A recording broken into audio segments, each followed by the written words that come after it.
Bienvenidos a un nuevo tema de finanzas corporativas. Para esta ocasión, como pueden ver, vamos a hablar del costo de capital. El costo de capital como herramienta muy importante para el proceso de toma de decisiones, para los procesos de evaluación de rentabilidad, para procesos de cálculo de lo que es la tasa de descuento cuando vamos a evaluar financieramente un proyecto de inversión. El costo de capital es el análisis al lado derecho de la ecuación que se muestra ahí en pantalla, es decir, al pasivo y el patrimonio. Bien es sabido que la empresa necesita recursos, pues bien esos recursos proceden del pasivo, del patrimonio o de una mezcla de otras fuentes de financiamiento.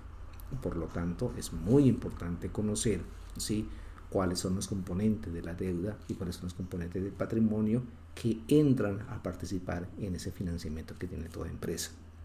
Por el lado del pasivo, vamos a conocer entonces cómo calculamos el costo de capital, el costo de la deuda, vía obligaciones financieras, hipotecas, leasing, proveedores, acreedores y bonos a través de una sola fórmula.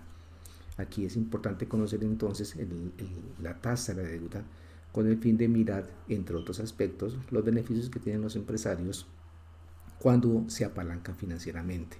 Bien es sabido que la palanca financiera es una de las palancas que beneficia no solamente la rentabilidad, sino también el crecimiento de las compañías, el crecimiento de las empresas. Por el lado del patrimonio, vamos a mirar entonces el capital social, las utilidades retenidas, utilidad del ejercicio y reservas. Importante que tener en cuenta que en este video no vamos a hablar del costo de las utilidades retenidas ni el costo de las acciones preferentes. Vamos a tomar el patrimonio como un todo y vamos a aplicar una fórmula muy interesante que se utiliza para valoración de activos financieros. Tener presente que el costo de capital nos ayuda a evaluar en términos de rentabilidad las compañías. Cuando comparamos este instrumento con el indicador ROE, la rentabilidad sobre el patrimonio, y cuando lo evaluamos también contra el ROI, es decir, la rentabilidad de los activos. Sean ustedes bienvenidos a este nuevo tema, espero que les guste y que saquen buen provecho. El tema va dirigido para empresarios, para estudiantes y para todos aquellos interesados en el tema de las finanzas corporativas.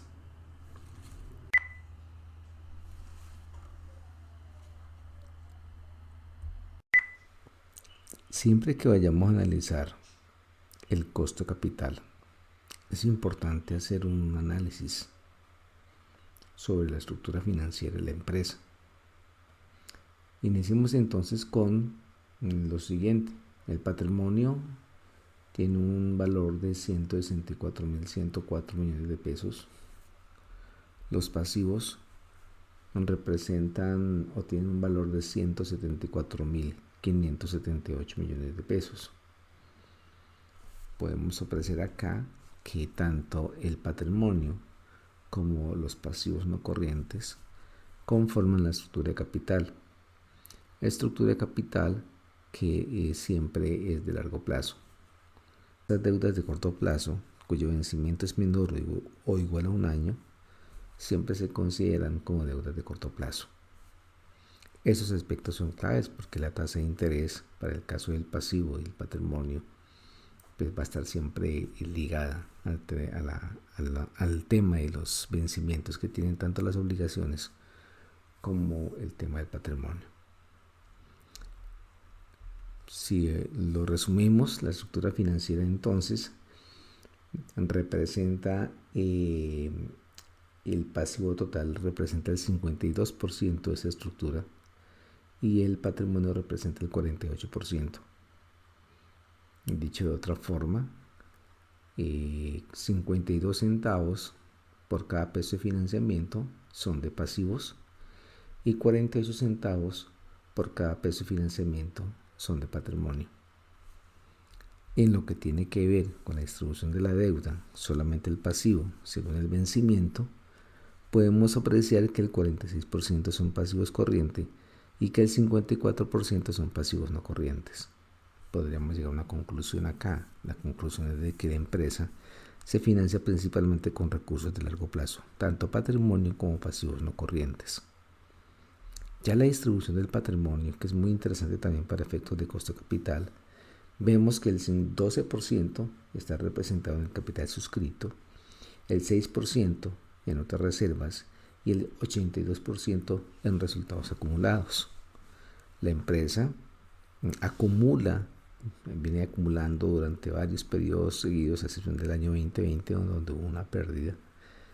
Viene acumulando resultados de ejercicios y me parece que es razonable porque esa es una forma que tiene la empresa de apalancarse y crecer de una manera sana. Por eso estamos hablando que el pasivo apenas es el 52% de la estructura financiera. Entonces, buena la estrategia de estarse financiando con resultados acumulados.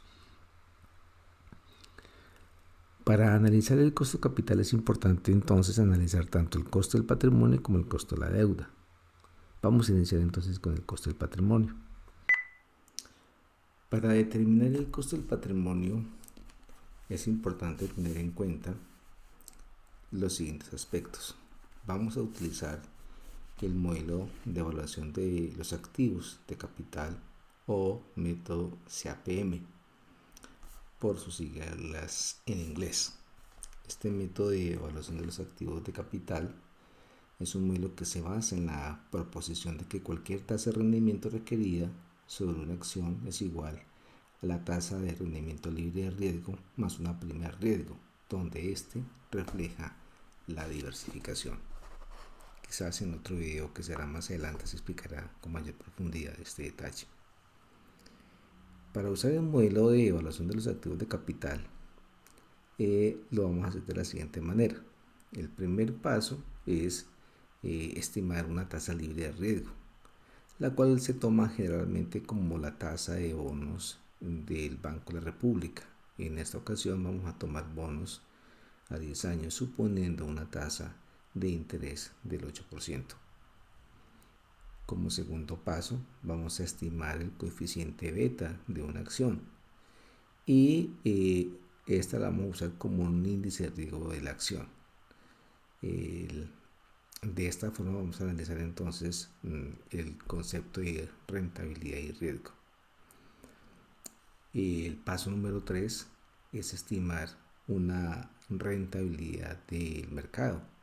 Y la rentabilidad del mercado promedio para nuestro caso sería del 12%. Finalmente vamos a reemplazar estos datos en la fórmula. Entonces sustituimos los valores anteriores dentro de la ecuación que se está mostrando en pantalla para poder estimar la tasa requerida de rendimiento sobre el patrimonio. En nuestro caso, esta tasa sería del 12.8%. Esa sería la rentabilidad que esperarían los inversionistas de la empresa partiendo de los supuestos que se acaban de mencionar en este caso. Continuando con la estructura de la deuda de la empresa del sector textil, vamos a analizar aspectos muy interesantes que no pueden pasar por desapercibido. Aquí tenemos, por ejemplo, la deuda. Aquí en la deuda vemos que esta tiene un valor de 174.578 millones de pesos. Siguiendo a Olio Lamat, en el libro Valor Económico Agregado, él nos comenta que para poder determinar el cálculo del costo de capital debemos considerar solamente las obligaciones financieras, los pasivos que tienen un costo implícito, es decir, una tasa de interés. Para efectos de este ejercicio vamos a considerar solamente otras cuentas por pagar no corrientes y los créditos y préstamos corrientes, dos fuentes de financiamiento que tienen un costo financiero implícito, es decir, que tienen un pagaré y en ese pagaré pues se ve reflejada la tasa de interés.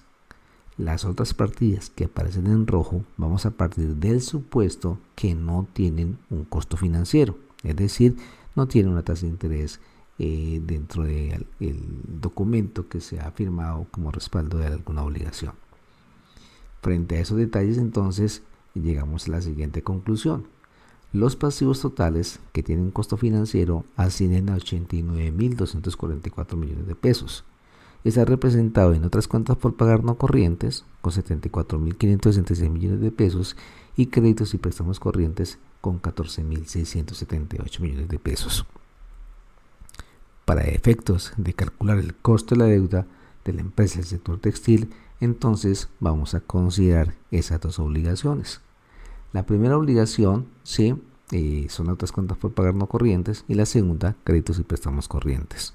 Pues bien, para efectos del costo de la deuda vamos a utilizar esa expresión que aparece en la pantalla, esa fórmula, KDE factor de 1 menos T, ¿sí? Donde KDE va a ser la tasa de deuda, es decir, la tasa de interés, y T va a ser la tasa de impuestos. El resultado nos va a dar la tasa de interés después de impuestos. Pues bien, si partimos del primer supuesto de que la primera obligación ha sido pactada una tasa de interés del 18% efectivo anual, y si suponemos una tasa de impuestos del 30%, llegamos entonces a la conclusión de que la primera obligación tiene un costo financiero del 12.6% después de impuestos.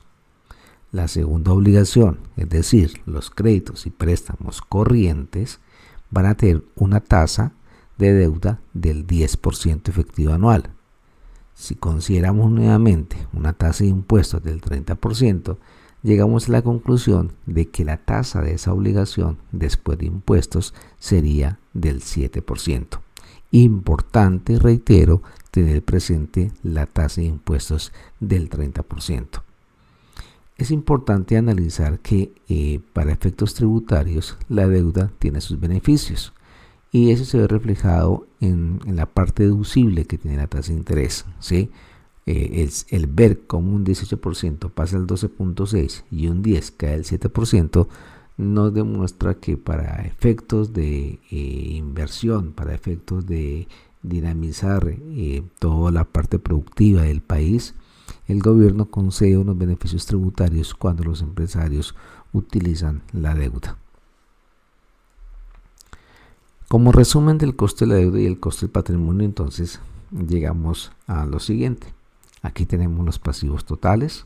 Sí, la primera obligación tiene una tasa de deuda después de impuestos del 12.6%. Los créditos y préstamos corrientes como segunda obligación tiene una tasa del 7.0% después de impuestos. Todo el patrimonio, como ya se calculó en su momento, tiene un costo financiero del 12.8%. Importante tener en cuenta que el patrimonio no genera beneficios tributarios. El patrimonio genera utilidades, y esas utilidades se distribuyen a los socios como dividendos, y los dividendos no son deducibles de impuestos. Entonces, tener presente que para efectos ya del cálculo final del costo ponderado de capital, tenemos que entrar primero a conocer cuál sería la distribución de esa deuda y de ese patrimonio que tiene un costo financiero. Pues bien, según la gráfica, observamos lo siguiente. El 29% del total de los costos, del total de la estructura que tiene un costo financiero, el 29% está representado en otras cuentas por pagar no corrientes. El 6% está representado en créditos y préstamos corrientes, y el 65% está representado en el patrimonio.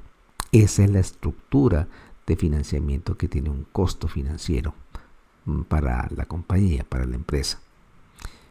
Para efectos del cálculo del costo ponderado de capital, es importante entonces unir esa información, tanto la participación, los porcentajes de participación, como el costo financiero de cada una de las fuentes de financiamiento. La idea con esto es calcular el costo ponderado de capital, y lo hacemos simplemente multiplicando la participación de cada fuente de financiamiento por su correspondiente costo. Vemos, por ejemplo, que las otras cuentas por pagar no corrientes tienen un costo ponderado del 3.65%, que los créditos y préstamos no corrientes tienen un costo medio del 0.42%, y que el patrimonio tiene un costo medio del 8.32%. Al hacer la sumatoria, identificamos un costo ponderado de capital del 12.39%. Pues bien, ese 12.39% es el costo ponderado de capital que nos va a permitir analizar con mejor detalle si la empresa es rentable o no. Este 12.39% costo ponderado de capital lo debemos confrontar con el ROE, es decir, con la tasa de rentabilidad sobre el patrimonio, y con el ROI, es decir, la tasa de rentabilidad sobre el activo.